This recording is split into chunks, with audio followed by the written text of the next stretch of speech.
ভালো মনের মানুষরা সব সময় বেশি আঘাত পায়। আল্লাহ তাদেরই বেশি পরীক্ষা নেয়।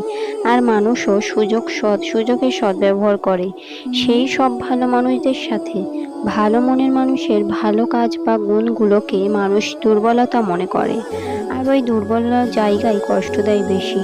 আর জানেন কি, ভালো মানুষরা দুনিয়ার কষ্ট পায় বেশি, মানুষ তাদের দাম দেয় না। তাই আপনি যদি এরকম সমস্যায় থাকেন, 4টি কাজ করবেন। 1 নম্বর হলো কষ্টটাকে আল্লাহর রহমত হিসাবে ধরুন।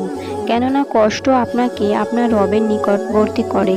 আপনি যখন কষ্ট পাবেন, দেখবেন আপনি আপনার রবের খুব কাছে আসবেন, যা কোনোদিনও আসেননি। মাঝে মাঝে মানুষ রবের থেকে বহু দূরে সরে যায়, কিন্তু যখন সে কষ্টে দুঃখে পেরেশানিতে থাকে, তখন সে কারো কাছে সাহায্য না পেয়ে তার রবের কাছে দুটি হাত পেতে সাহায্য চায়।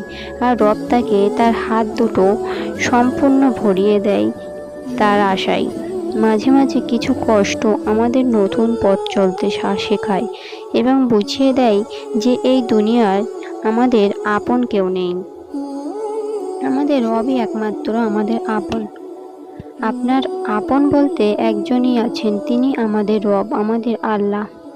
2 নম্বর, কেউ যদি আপনাকে গালি দেয়, মনে রাখবেন আপনার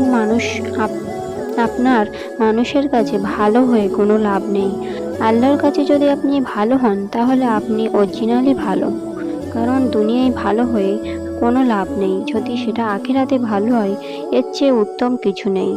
3 নম্বর, যে আপনাকে কষ্ট দেবে তাকে আপনি মাফ করে দিন আল্লাহর রাস্তে।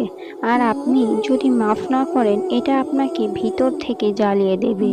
যদি মনে হয় তার সাথে সম্পর্ক রাখলে আবারও আপনাকে কষ্ট দেবে, তার থেকে সরে আসুন, দূরে চলে যান। যে আপনাকে বারবার আঘাত দেয়, তার থেকে দূরে সরে যান, কারণ মুমিন এক গর্তে বারবার পা দেয় না।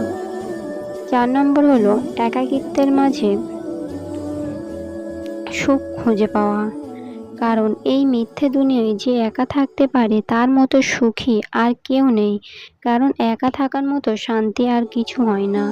এই একাকিত্বের সময় আপনি আপনার রবকে তালাশ করেন, দেখবেন একাকিত্বের সঙ্গী আপনার রবই হবে, কোনো মানুষ আপনার সঙ্গী হবে না।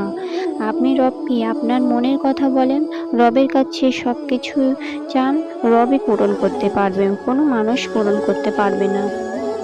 মনের আশা যেটা কেউ পারবে না, সেটা একমাত্র রবই পারবে।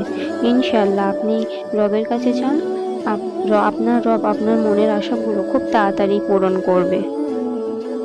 আর ভিডিওটি ভালো লাগে তাহলে চ্যানেলটা অবশ্যই সাবস্ক্রাইব করবেন, কমেন্ট করবেন এবং লাইক করবেন, যাতে আরও নতুন নতুন ভিডিও করার উৎসাহ পাই।